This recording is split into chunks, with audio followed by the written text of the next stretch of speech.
acknowledge me, the one.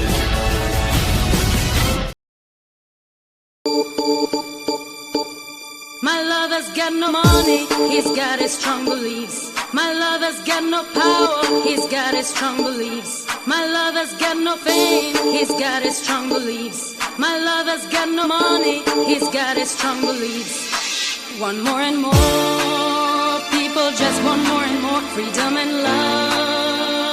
What he's looking for, want more and more, people just want more and more freedom and love. What he's looking for, freed from desire, mind and senses purified, freed from Nasiah is on desire, mind and fire. senses purified, freed from desire, mind and senses purified, freed from desire. Nasiah is on fire.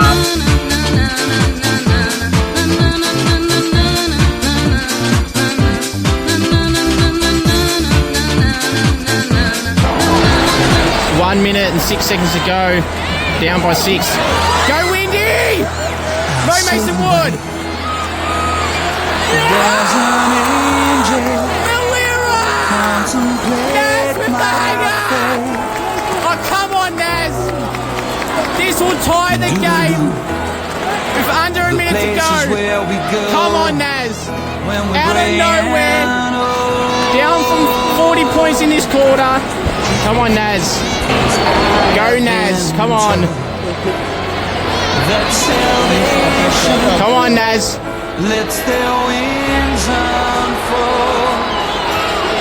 Yes! Pay him anything he wants! The score's 11 with probably 10 seconds left. Naz, you fucking machine. Marshall's free. Yes! Go, Mo, 8 seconds left. Yes! Naz again! Naz again! The host of the fucking century could happen!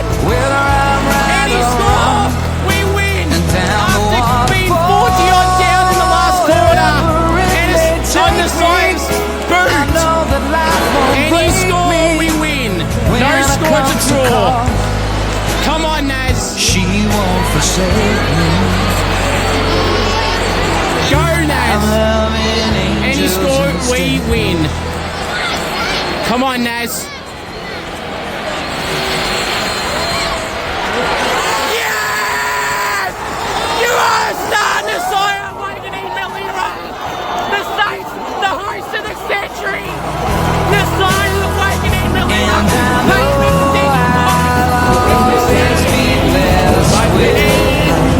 When the Saints go marching in, oh, I want to be with the killer. She breathes fresh in my bones. Marching in. When love is dead, I'm loving angels instead. The host of the century! Thanks, Nasiah Wanganeen Milera. Pay whatever he wants. Marching in. When the Saints go marching in.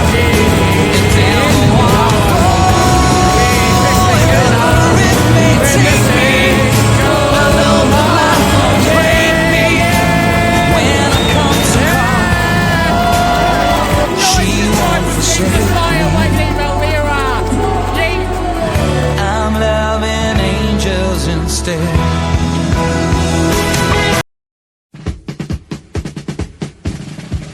Oh, when the Saints go marching in. Oh, when the Saints go marching in. Oh, how I want to be with secular. When the Saints go marching in.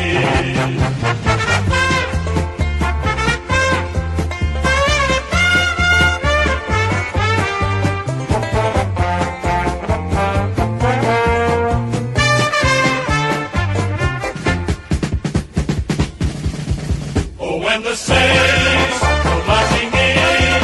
Oh, when the Saints go marching in. Oh, how I want to be with secular. When the Saints go marching in.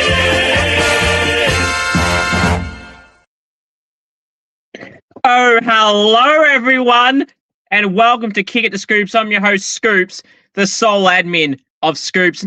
Oh, Nasiah Wanganeen Milera, the most talked about player in the game today. You see the bright smile on my face for a reason, because Naz is staying at the Saints for further 2 years at least until the end of 2027. Oh, how many receipts have I held over this time saying, oh, he was gone and all this crap from Mr. Port Adelaide Nuffie, Michelangelo, Rucci, Tom Morris, Sam Edmund, the whole list, Kane Cornes, John Ralph, the whole lot of them. They were all wrong. Cal Toomey, Riley Beveridge, the whole lot of them said he was going. And oh, I had faith in Naz from the very start.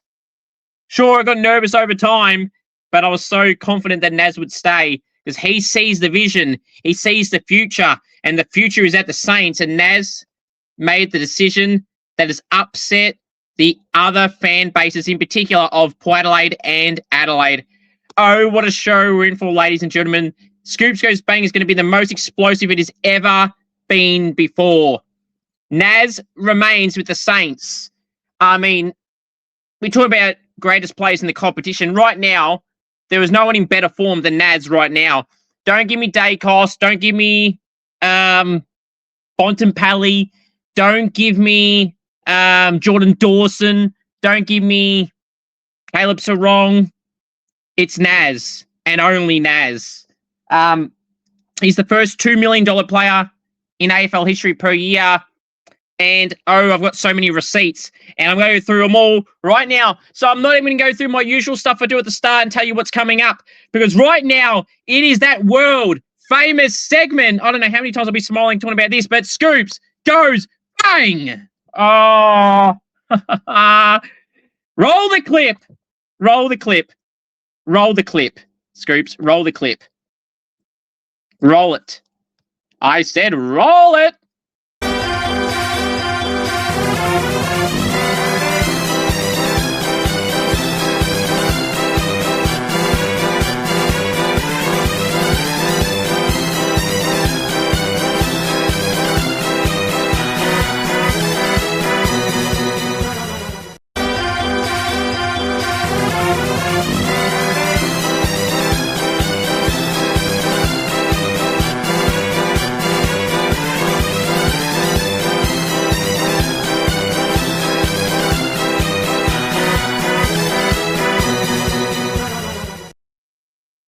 Oh, the Port Adelaide Nuffie, Mr. Michelangelo Rucci. Hey, Ruch, let me talk to you, buddy. Now, Mr. Rucci, the Port Adelaide Nuffie. Oh, how chirpy were you, buddy, last week, saying that, you know, that Naz was gone, Wilkie was gone, Winhager's gone, Marshall's gone, Steele's gone. Well, Cal Wilkie, shut down your crap. Jack Steele, shut down your crap. And Naz, shut down your crap. Oh, you are a Port Adelaide shill. You're an editorial consultant for the Sample W side. Sorry, the Sample side. Port Adelaide are one club. Alberton Oval is where their training base is for all three programs. The VFL, the Sample, the women's AFLW side, and the AFL side. And all the people at Port were telling me, oh, he's not staying at the Saints. And the Adelaide people saying he's not staying at the Saints. And the day before, Will Faulkner, who? Yeah, that's who. Who the hell is that? Apparently a guy that works at Fox. He was so adamant the day before Naz's re-signing that he was going to go to the Crows. And adamant on that. Sam Edmund had a smear campaign just like Mr. Rucci had, saying that, you know, he's not going to be at the Saints. But Mr. Rucci, you in particular, buddy, oh, you embarrassed yourself. Tom Morris embarrassed himself, John Ralph, and some others. Tim Watson. I could go on and on with the list of names that embarrassed themselves. Oh, Mr. Rucci, you've gone quiet, sir. Mr. Rucci, where are you? We haven't heard from you since Naz re-signed, mate. Did you embarrass yourself yet again? You've even had your own fan base turn on you, Mr. Rucci, because Port Adelaide fans are blaming you for why Naz didn't join Port. Well, look, Mr. Rucci embarrassed himself, but he didn't cost Naz to Port. Port Adelaide screwed themselves over because they embarrassed the shit out of themselves, because let's look at this tweet from Tom Morris. What a day for the Saints. The playing group just erupted at Moorabbin. Haven't been told Naz is staying $2 million per year for 2 years. Adelaide's offer was 1.5 to 1.7 over 4 years. They were prepared to offer more if necessary. But Port Adelaide's offer was 12 years, up to $2.5 million per year, as much as $30 million in total.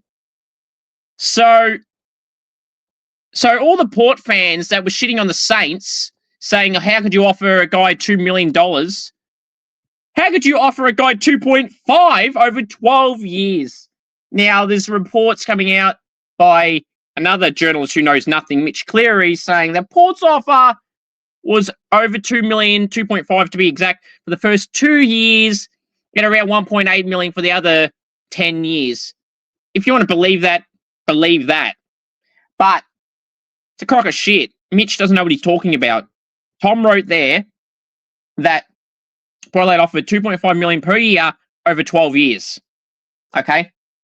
And if you want to argue the amount of money that was reportedly offered to Naz from Port, well, get a load of this, Port fans. Sink this in.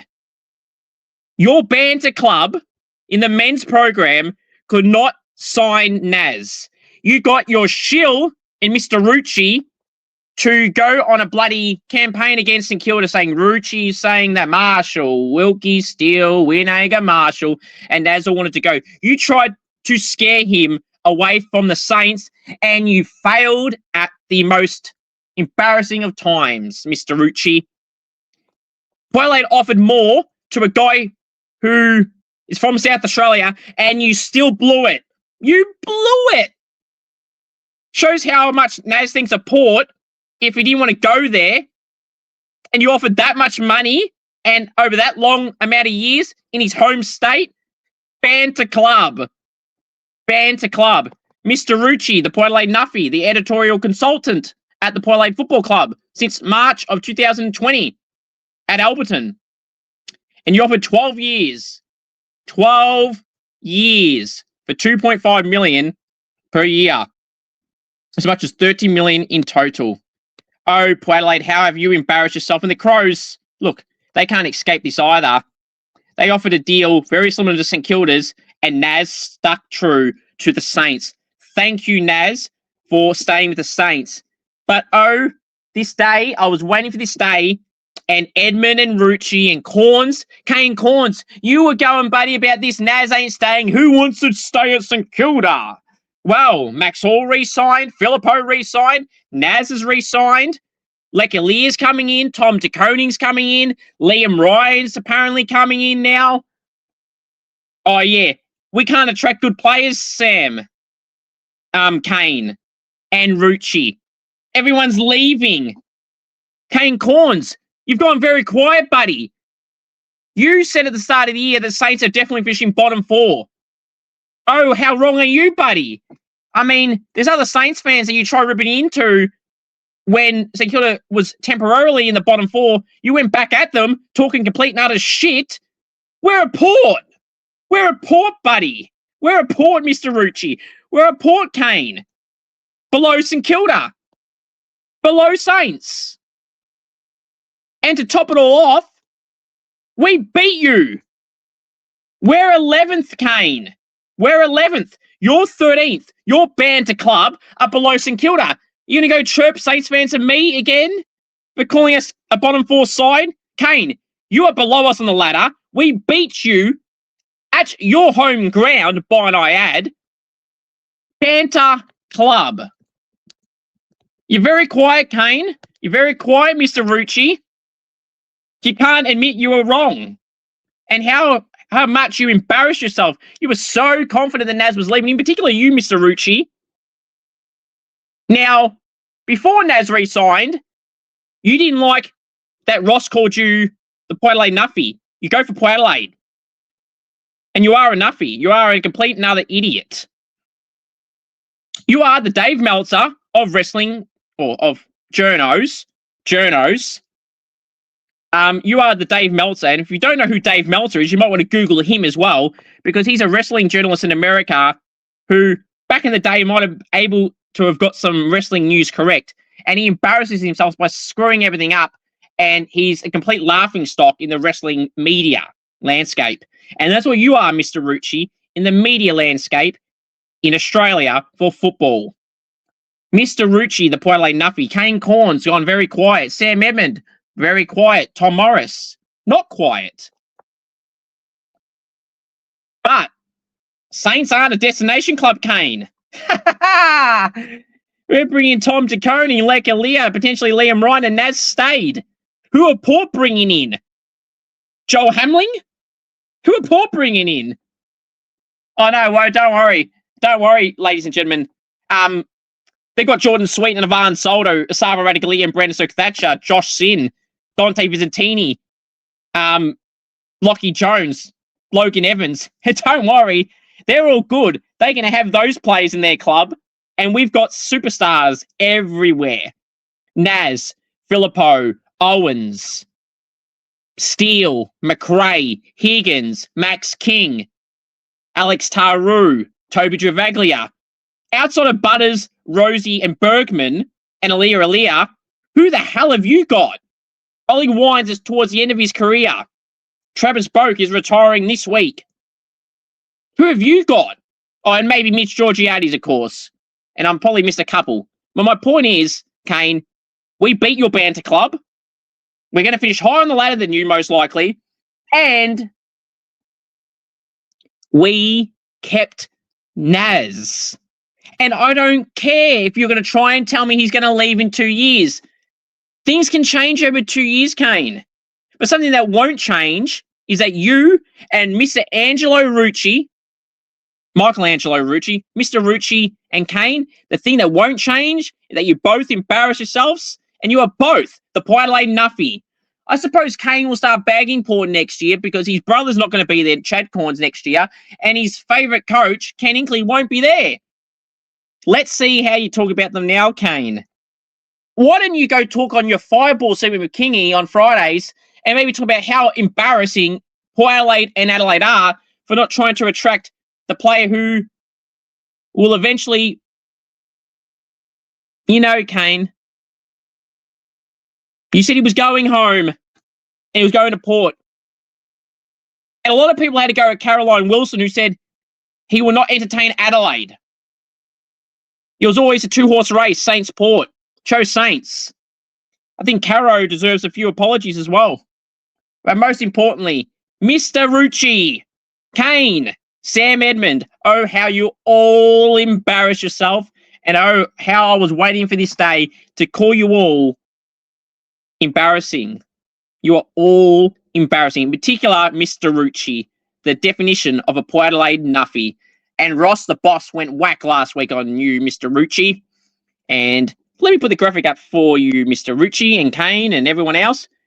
Naz, the new wave builds. The number 7 stays. Nasiah Wanganeen Milera re-signs with the Saints until the end of 2027. So, Nasiah, the Messiah. Let me repeat that for you all. Nasiah Wanganeen Milera. Nasiah, the Messiah, remains at the Saints. Well done, Naz. Happy for you, mate. And you've absolutely killed it for us this year, mate. And all the contract talks that you're getting, like the money and everything, you absolutely deserve it, mate. Well done. Happy for you. And great to see that you've stayed with the Saints. So to Mr. Rucci, to Kane Cornes, to Sam Edmund, to everyone that doubted me and doubted St Kilda, ha. Sucked in, champ. We're not done here on Scoops News Bang, but we're going to get away from the Naz thing. Oh, by the way, did you know that Naz re-signed with the Saints, Kane? Mr. Rucci, Sam Edmund, Tom Morris, John Ralph, everyone that doubted us? Naz is staying at the Saints. Nah. Hey. Goodbye, Mr. Rucci. You're wrong, buddy. Again, you're the Dave Meltzer of journalists. Now, staying with Port Adelaide. Now, this got nothing to do with Naz, nothing to do with Kane Cornes or Mr. Rucci. Ollie Wines. He got a 3-week suspension for, I don't even know how to describe it because he didn't do anything. He got a 3-week ban for something involving Cooper Lord. I say something because he didn't hit him hard at all, didn't elbow him in the face, didn't do nothing. Didn't even hit him in the face. He was a shoulder on shoulder, or even lower than that. He got him in the back or something. You could argue, is it a free or a downfield free because he kicked the ball? I think Cooper Lord at the same time, but that doesn't matter. The suspension part is bullshit. How the hell does Ollie Wines get suspended for this? How? Just how does he get suspended for this? Seriously? 3 weeks for what? Now, Port Adelaide contested this at the tribunal last night and lost. Now, apparently, according to some people I know, Port Adelaide's arguments weren't that great. But all they had to say was, what's it for? And the AFL haven't got anything logical to say. Now, unfortunately, Cooper Lord's not playing tomorrow night for Carlton against Essendon. But it's unfortunate what happened to Cooper Lord, but how's that Ollie Wines' fault? Why are the AFL doing this? Why? The game has been dead for years. It's been embarrassing for years. The AFL are a joke and always have been a joke and always will be a joke. Andrew Dillon needs to leave. Gill and McLaughlin, bring him back. Bring back Gill. You know, people shit on Gill, okay? You know, during COVID, there is no AFL without Gill and McLaughlin. In what was a tough time for everybody, more than some others, Gill and McLaughlin saved football. Yes, Gill and McLaughlin is the same person. Gill is the same person that allowed this competition to continue. There is no 2020 and 2021 premiers without Gill and McLaughlin. Melbourne, in particular, should be very thankful they don't have any premiership in 2020 without Gill and McLaughlin. Melbourne aren't a premiership drought broken side without Gill and McLaughlin. No Gill, no premiership for Melbourne in 2020 and 2021 premier as well. There is no premier in either of those 2 years without Gill and McLaughlin. Obviously, there was other people involved, but he was the centerpiece of the AFL, the CEO at the time, and a damn good one, if you ask me. I mean, if you want to compare him to other CEOs and current ones, Gill's the best. Better than Demetrio, better than the current regime. Yeah. But something that's always been terrible is the tribunal. The match review officer, Michael Christian, he absolutely needs to go. And the AFL seem to be influencing decisions with this. So what I will say on this is simple as this. Ollie Wines deserves 0 weeks. 0. We shouldn't even be talking about this. You could argue that wasn't even a free kick. But whatever. Absolutely not a free kick. Absolutely should not be suspended. This is the complete and definition of match fixing. If this was Patrick Dangerfield, this is nothing. If this is a Geelong player, this is nothing. Absolutely nothing. Now, by the way, what the hell did Alex Davies get a week for? Now, luckily for him, he got it gone. It's gone. It's now a fine. But what's he been fined for? Harry Ralston's a rising star for this round, by the way. And Harry kicked 4 goals and did well.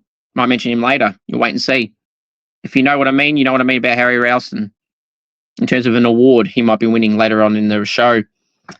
What's he been suspended for? Ollie Wines, exactly. Still baffles me to even think, what the hell has he been suspended for? Like, he didn't strike no one, he didn't bump anyone, he didn't do anything. So, Ollie Wines was suspended for 3 weeks for ... with Cooper Lord. Oh, Lord, what a shit decision. To the AFL and to Mr Rucci, Kane Cornes, Sam Edmund, pull your head in.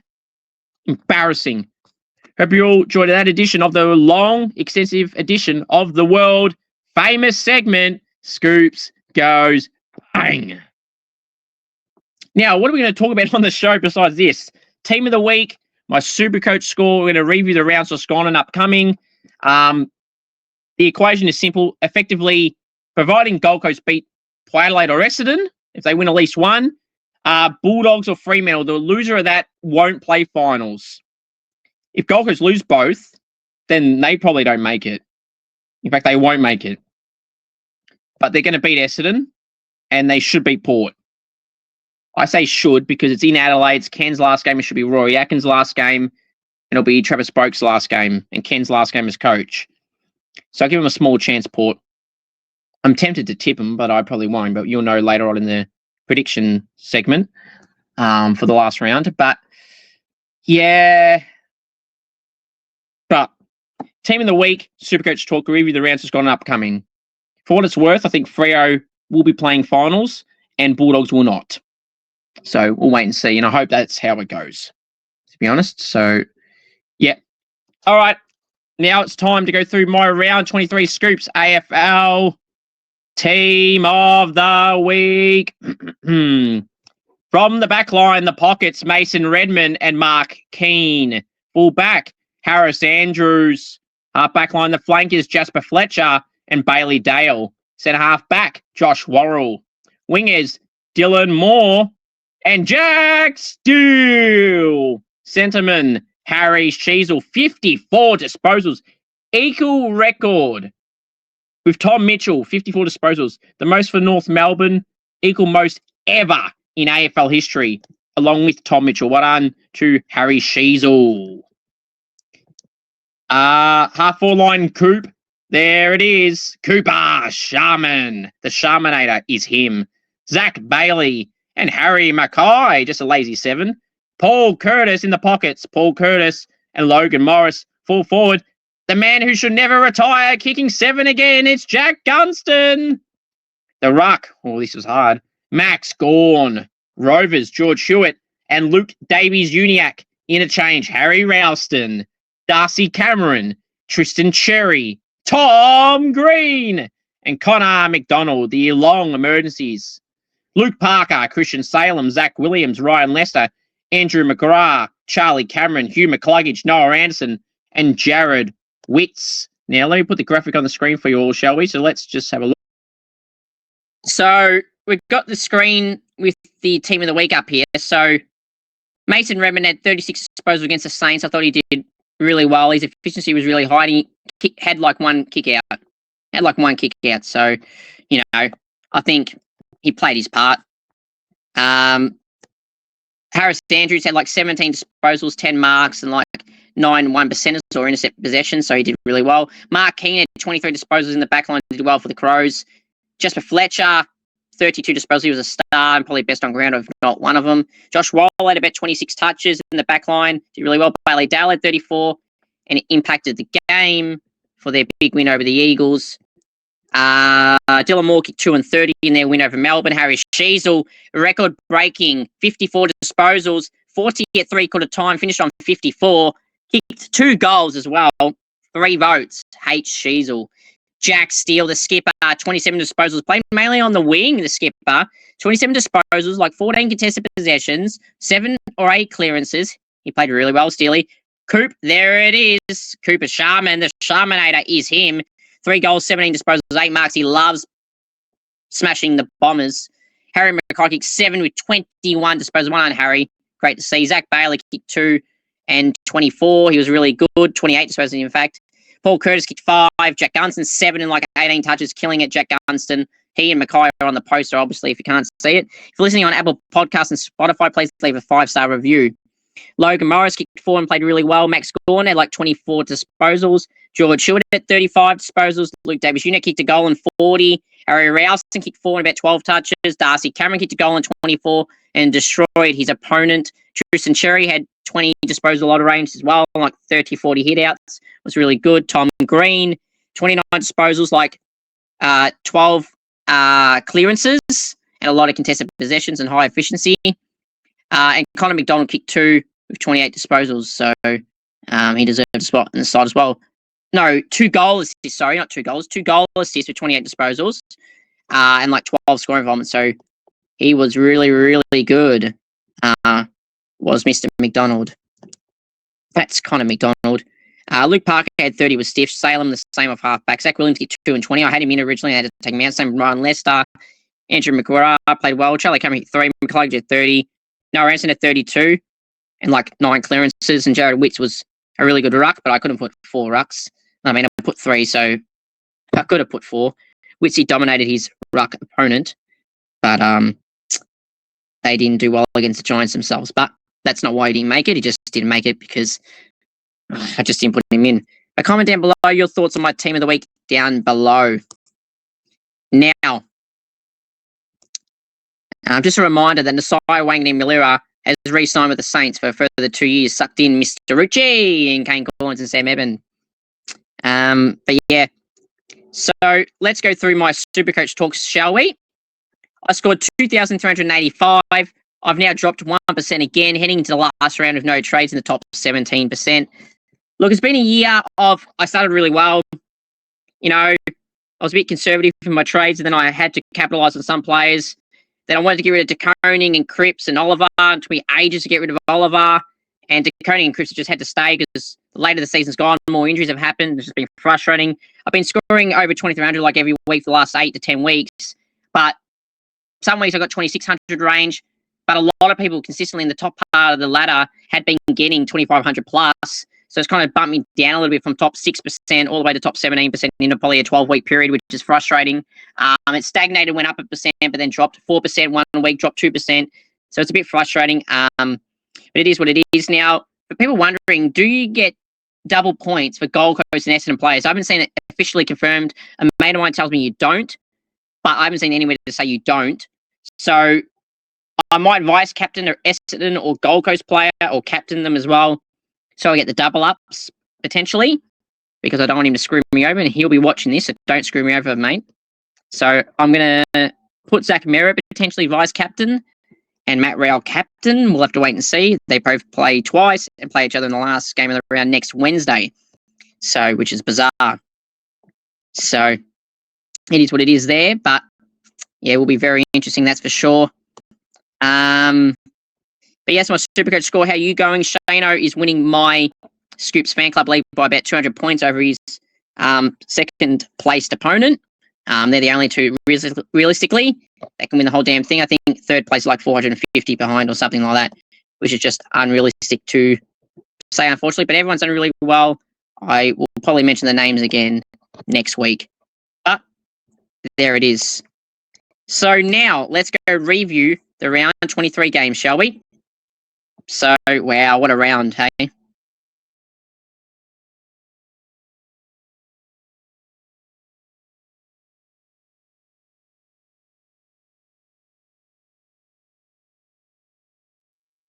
Now, you didn't hear me then. I don't know why I was muted.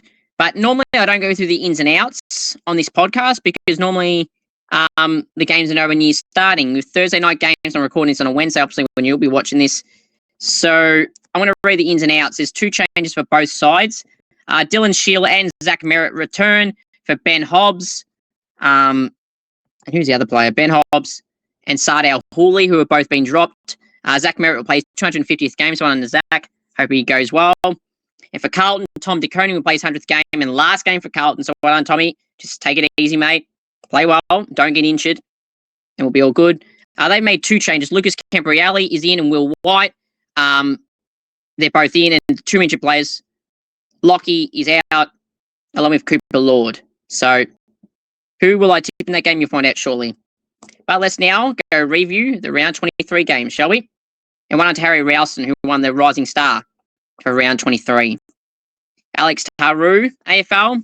Any danger of letting him get a nomination? You say it's a block of 4, not 1 round. So, give it to Alex Taru, the Flying Viking. Thank you very much. That'll be greatly appreciated. Thanks. I must also say congratulations to Archie Perkins, who will play his 100th game as well for the Bombers. But yeah, now let's go through reviewing the game, shall we? So it was the Saints and the Bombers. Gee, close for comfort. St Kilda 77, Essendon 75. Saints by 2 points. Look, we are the Kings of winning the close games. We're 4-1. 4-1. 5-1, sorry. 5-1. 4 in the last 4 weeks. Yeah, I understand it's against Essendon and North and Melbourne and Richmond. But the experience of winning close games is so valuable for the future. And the confidence it gives players going into next season. You know, there's nothing worse than losing close games consecutively. Sure, you rather smash some of those teams, but we had a lot of injuries as well, and players out. And we don't have many tall players, and players are playing injured like Steele and co.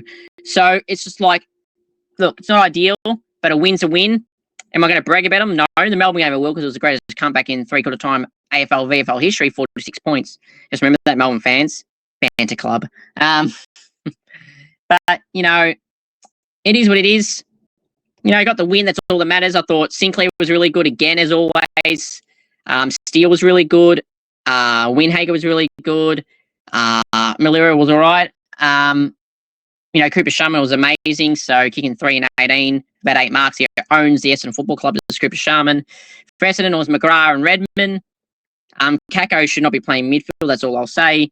And Todd Goldsing, will he go around again? Not sure. Mr. Bryan has signed a 2-year deal with Essendon today. The Saints have re-signed 5 players: Liam Stocker, Paddy Dow, Tuchel Howard, Isaac Keeler, and Liam O'Connell for an extra year. Liam Ryan potentially coming in, like a Lip coming in, Tom DeConing's coming in. Hopefully Marshall stays, Naz is staying. Steele and Wilkie and Winhager aren't going anywhere. Well, Steele and Wilkie definitely aren't. Winhager shouldn't be, but we'll see. North have offered a 5-year deal. Yeah, good luck, North. He should be staying with us. Saints, up your offer for Windy. Seriously, make it a 4-year deal. That's what it should be. Come on, he's good enough and deserves that. Stop lowballing him if that's the case. Give him a 4-year deal at about 800.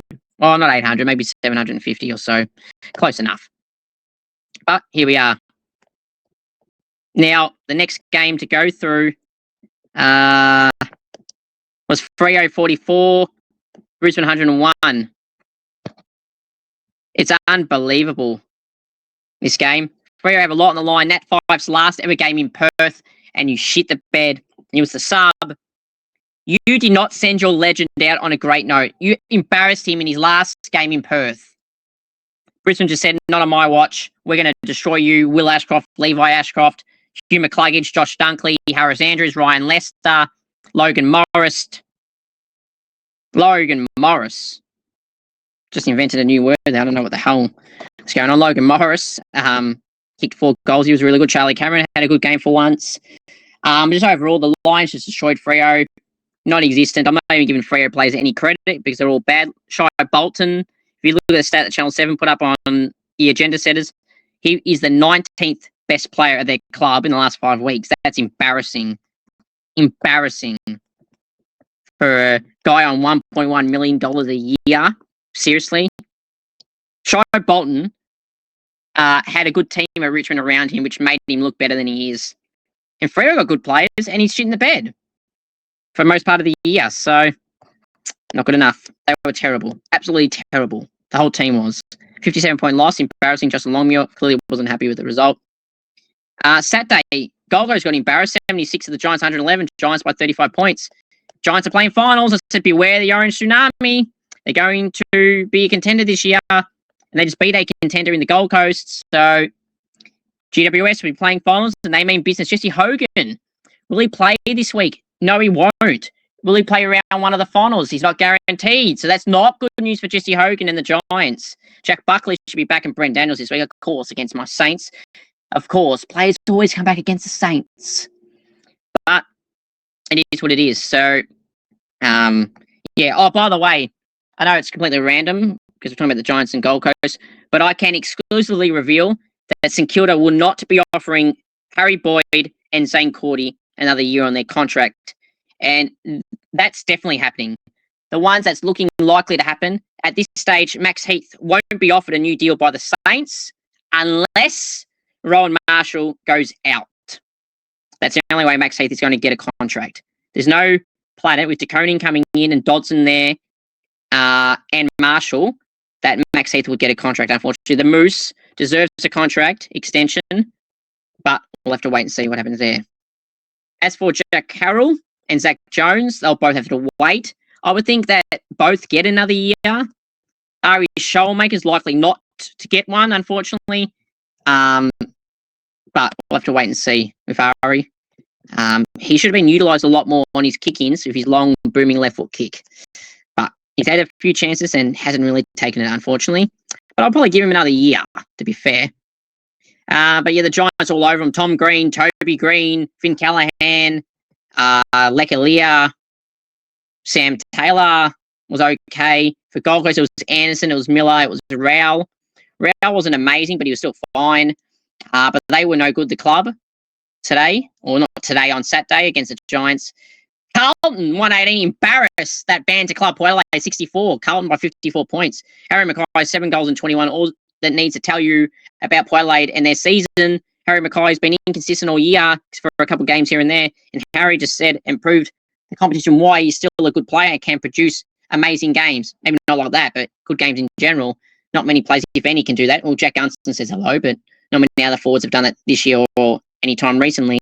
But yeah, George Hewitt, Francis Evans against his old side, Tom De Koning, Paddy Cripps, Ollie Hollins, all doing very well for the Blues late in the season. That's a confidence booster they all need going into next season. But it is what it is. They did really well. In Port Adelaide, they were completely and utterly shit, except for Zach Butters and maybe a few others.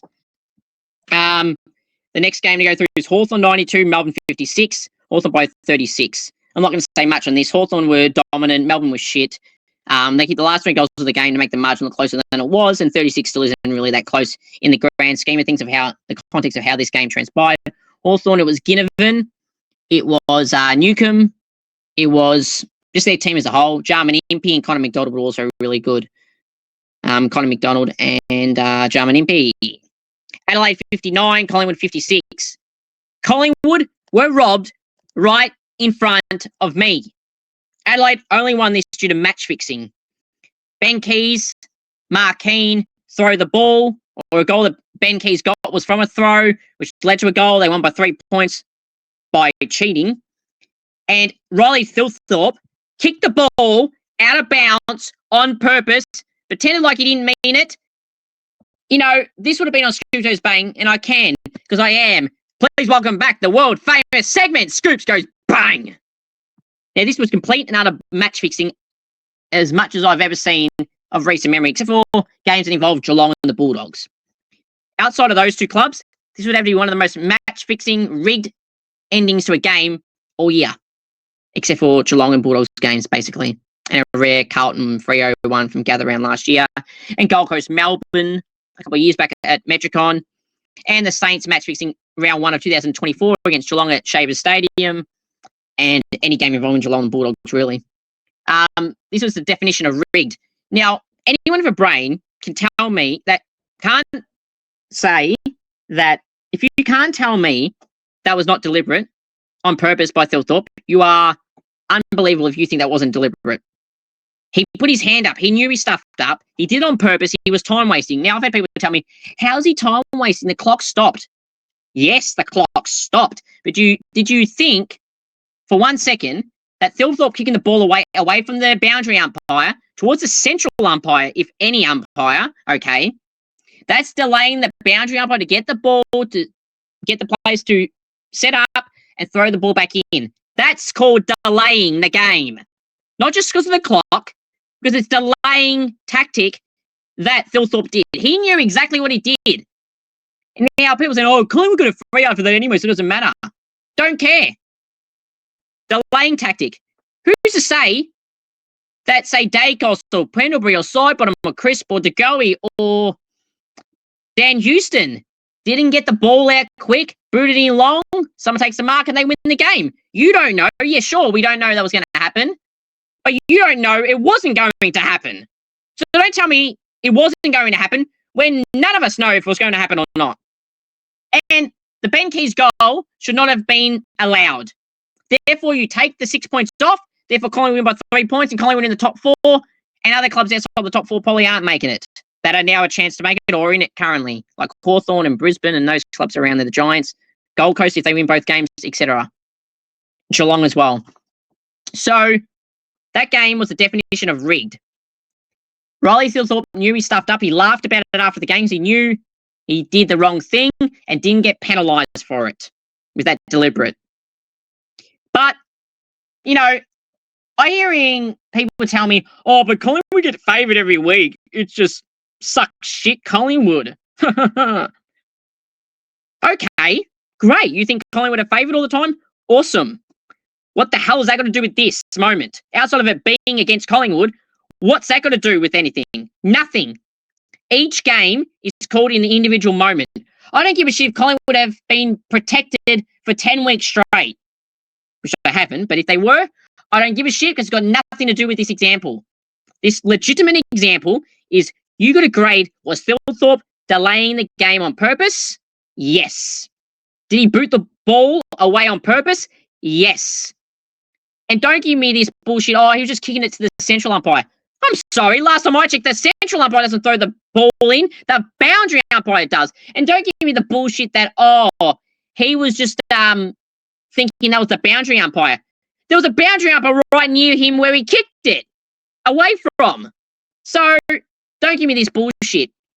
You're just proving you don't know football or that you're so anti-Collingwood. It's one or the other. Because that was deliberate. That was on purpose from Thilthorpe. He knew it was. He laughed about it because he knew he cheated and got away with it. Now, I don't want to hear, oh, Adelaide were robbed in the final series where Ben Keays kicked a goal against Sydney. Yeah, you were robbed there. But what's that going to do about this individual incident? Nothing. Absolutely nothing. So take your anti-Collingwood glasses off or your Adelaide biased and see it for what it was. It was deliberate. It was on purpose from Thilthorpe, and they got away with it, the Crows. They aren't that good. And let's just say they ain't winning the granny for a whole range of reasons. Number one, they're not that good.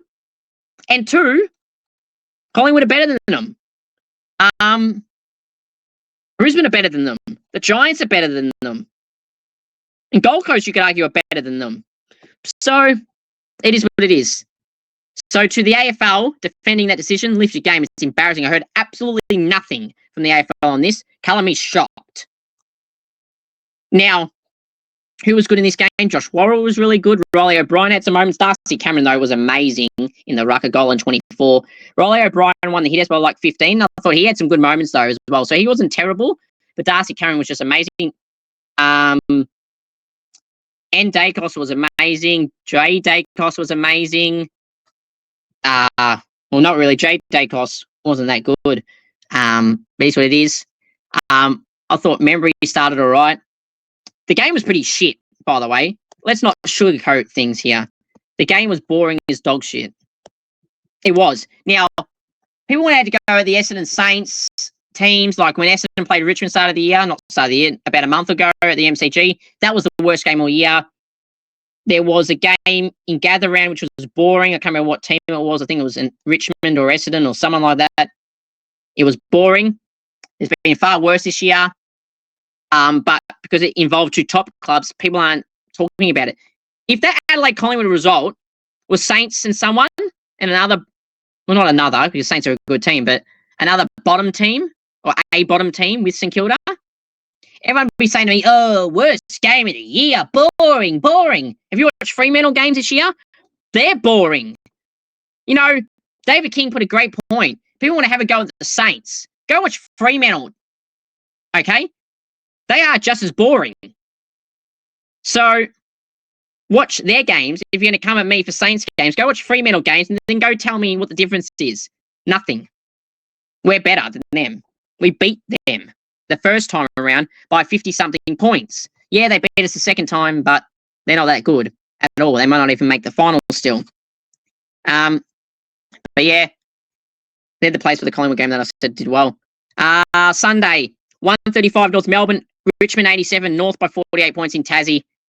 Sheasel 54 disposals and 2 goals, amazing. LDU, Luke Davis-Uniacke, 1 goal and 40, amazing. Cherry, like 24 disposals, like 42 hitouts, amazing. Luke Parker, 30 disposals and like 9 clearances, amazing. Colby McKercher, about 28 touches off the half-back, amazing. Caleb Daniel, amazing. Paul Kerrs kicking 5, amazing. Richmond weren't that good at all. Tobin Nankervis's form this year has been pretty poor in the back half of the year, let's be honest. But it is what it is. And Paul Curtis has been robbed, like Marcus Winhager, of the under-22 best 22 final team. I saw it out today. I'm not even going to go through it. It's absolutely laughable how Horne Francis is in there, how Mac Andrews in there, how Mr Watson from Hawthorn's in there. It's just laughable. McKercher and Curtis and Winhager should all be in. How Ruben Jimby's not even in the squad for this is just bullshit. He should also be in over Max Michelani or a Josh Weddle. It's just absolutely bullshit. But I'm not even going through with the crap because it'll just get me mad and it's complete and utter shit. I did my own team, which I never posted, which is better than that shit. And I put Ruben Jimmy in there. I don't give a shit that he wasn't on the list. He's in the list in my eyes. So, and he was one of the best defenders all year in that conversation for that age group. So, one on to Ruben Jimmy on an amazing season. Did Rubes. Sydney 68, Geelong 111, Geelong by 43 points. Sydney gave him a scare in the first quarter, being like 3 goals up. Then Geelong got it a bit close, but Sydney were leading at halftime. I think if Geelong were leading, it was only by a few points, under 2 goals. And then Geelong, unfortunately for the Swans, took over. Peter Ladhams destroyed Reece Stanley, calling me shocked. Reece Stanley should retire. I like Reece, good guy, but he should be retired. Brodie Grundy should be back for the Swans this week in their last game, which is really important for them. If they had Brodie Grundy, they would have won this. I'm telling you right now. Western Bulldogs 126, West Coast 32, 94 points to the Bulldogs. They beat up on the bottom side. What more do you want me to say? Injuries galore. Campbell Chester I thought was really good. Liam Baker, who is the captain. Liam Ryan had some good moments as well. And Ruben Jimby was amazing. Sandy Brock was all right. But yeah, the Eagles weren't too good overall. Ryan Marrick and Tom McCarthy played well in the back half of the ground. Also, but yeah, it is what it is. Unfortunately for the Eagles, they want this season to be over. And they got one more game this week. And for the Bulldogs, it was Richards and Dale that were their best 2 players. And Adam Treloar played VFL and maybe back this week, which is great for the Bulldogs. He might be the sub, some of the journos are saying, but I mean, I'm not listening to half the journos these days. They're talking complete and utter shit. Now let's preview the last round. I'm just going to whip through these these tips, because I want to upload this video. Thursday night at the MCG, which is tomorrow night, 7:30 Victorian time. It's Essendon and Carlton. I'll be tipping Carlton this one by 18 points. Dylan Shields' last ever game as a Bomber. Bit interesting, but well done to Dylan Shields on an amazing career. He's not retiring, but he's hoping to be on another club radar next year. Friday night at the MCG, Collingwood and Melbourne, 7:10 Vic time. I'll be tipping Collingwood this one by 40 points. They need to win. 8:10 at the Adelaide Oval on Friday night. Another doubleheader crap. 8:10 p.m. Victorian time. At the Adelaide Oval, it's Port Adelaide hosting Gold Coast in what's Trevor Spokes, hopefully Rory Atkins playing in this game as well, and Ken Hinkley's last game as players or coaches. Well done to those people on their amazing careers. Gold Coast should get this done by 15 points. But if Port are going to win this, it's for Ken, for Boki, and for Rory Atkins, the GOAT. Saturday at Marvel Stadium, it's North Melbourne and Adelaide, 1:20 Victorian time. I'll be tipping the Crows by 50 points. 4:15 at the MCG, Richmond Geelong, 4:15 Victorian time. I'll be tipping Geelong, unfortunately, by 80 points. 7:35 p.m. Victorian time at Optus Stadium, it's West Coast and Sydney. I'll be tipping Sydney by 30 points. Sunday, 12:20 at NG Stadium, it's GWS hosting my Saints. Well, the Saints win 5 in a row. Unfortunately, I don't think so. I think the Giants have a lot to play for and they'll win by 40 points. Yes, you heard me correctly, 40 points for the Giants. Although, last time we played the Giants in Sydney, or Canberra, it was 1 point, but they were by 4 goals with about 5 minutes left. So, Western Bulldogs, Marvel, 3:15 on Sunday. Big game, implication for finals. I'll be tipping Fremantle in this one by 8 points at Marvel. And that 5 will play another game if they win this game. Freo by 8 points. Saturday night at the Gabba, Brisbane and Hawthorn, 7:20 Victorian time. I'll be tipping Brisbane to win this one definitely by 18 points. Margin, I'm not so sure, but I'm confident they'll win. And Wednesday night at People First Stadium, it's Gold Coast and Essendon, 7:20 Victorian time. I think the Suns will win this one by 80 points. If they have to win this game and they lost a Port game to play finals, they'll definitely win by 80.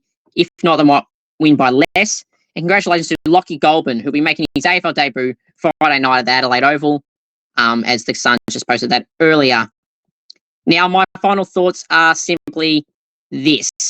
You want me on Cameo, head to cameo.com. Or as Cooper G, you want me to roast a friend, which I'm going to have a birthday, anything at all, cameo.com. Or as Cooper G. And if you know any AFL, AFLW players, any up-and-coming draftees, or any state league players who want to see them on the channel in a Gold King Challenge and or interview, please do send me a message and we'll try and get something sorted. Draw my AFLW fantasy code. Started really well in that. I was really happy with how I went most of the time for my players' scores and everything. 1UGIZ3ME to join my Scoops AFLW fantasy code. I would really appreciate it. Nasiah, the Messiah, remains at the Saints. Oh, when the Saints re-sign Naz. Oh, when the Saints sign the best player in the comp. Oh, how everyone wants to play at St Kilda. Oh, when the Saints sign Naz, my goat. Go Saints. Go Naz.